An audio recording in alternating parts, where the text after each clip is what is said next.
I have this love-hate relationship with the phrase, it only takes a moment.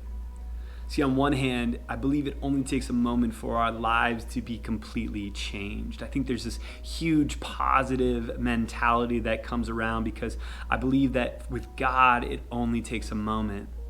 But when we see about ourselves, we too have that opposite side. See, for us, it only takes a moment for our anger to get the best of us, this jealousy to rise up inside of us, and for things to just get flipped upside down. And in a moment, we've lost control of our emotions, and things happen with our bodies and with our words that we can't ever get back. And what we do is just cower in shame, just because at that moment, it just feels like we're at our lowest.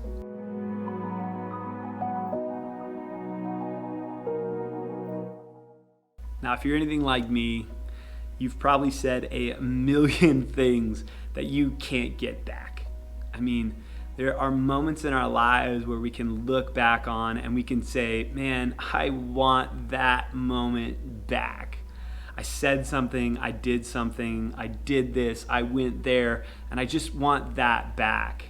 And it's like this analogy that we always used to do with kids, and it's so perfect. We used to hand them tubes of toothpaste, and we used to have them take it and just squeeze it out as hard as they possibly can. And then they get to play around with it a little bit, and they just see what kind of mess it really makes. And they have a joy doing it until the teacher, we say to them, now I want you to put all of that back in the tube. And the look on their face goes from this happy, joyful, I've made a mess and this has been fun, to how do I do that? For a lot of us, when we're at our lowest, it can be the result of something that we did in a moment. See, there's one of my favorite characters in the Old Testament. He's one of the most revered men in the Bible. And all it took was a moment of his anger to get the best of him, and he lost something that was supposed to be promised to him.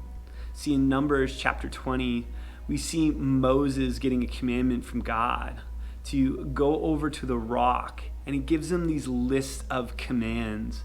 And he's dealing with a people who are just grumbling, they're angry, they're upset, and the people just weren't satisfied.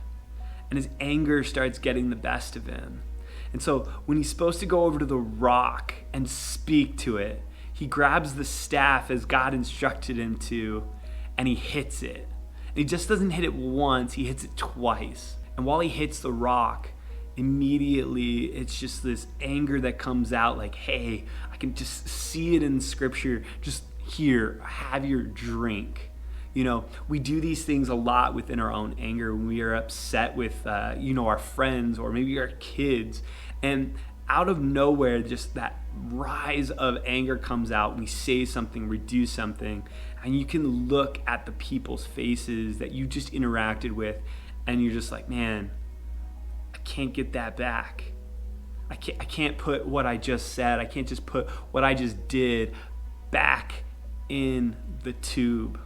Moses let out something, and as a result, he couldn't put back that frustration of not obeying what God told him to do.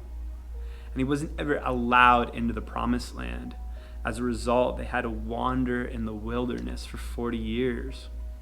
As a result of his disobedience, an entire generation of people suffered.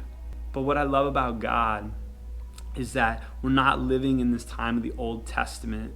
See, while Moses was a great man and he's revered and all of these stories give reverence to who he was, we also find that there's these moments that we just can't put back, that the stories just are told, and as a result of one moment, our entire life is turned upside down. And I know a lot of people feel lost, like they just can't ever get that one moment back, or that one moment completely change them, and they're just never going to grow from it. They're never going to change anything from it. And I just want to encourage you that there's no moment that God can't use you. See, Moses was still being used. The later chapters talk about other things that Moses had done. He's still working in the people. While he was denied one thing for his disobedience, his story wasn't over, and either is yours. See, when we're at our lowest because we gave something or we let something out that we didn't need to have let out, God still is for us. He still wants to use us. And like 1,000 different chances, it's not just about what we let out and the mess that we made. It's about Jesus correcting it, because we can't put it back in the tube. It's Jesus who can only forgive us, make us clean, to be used and be in the presence of God. Guys, I want to encourage you with this today, that if you need anything, you need someone to come alongside you and pray with you about something that maybe you made a mistake on, that you just feel like, man, I just can't get past that. We want to be there for you. We want to pray with you. We want to basically lift you up to God and help you move past the things that you feel you can't get past. As always, we love you. And if you need us, we're just one email away. Hope you have a fantastic day.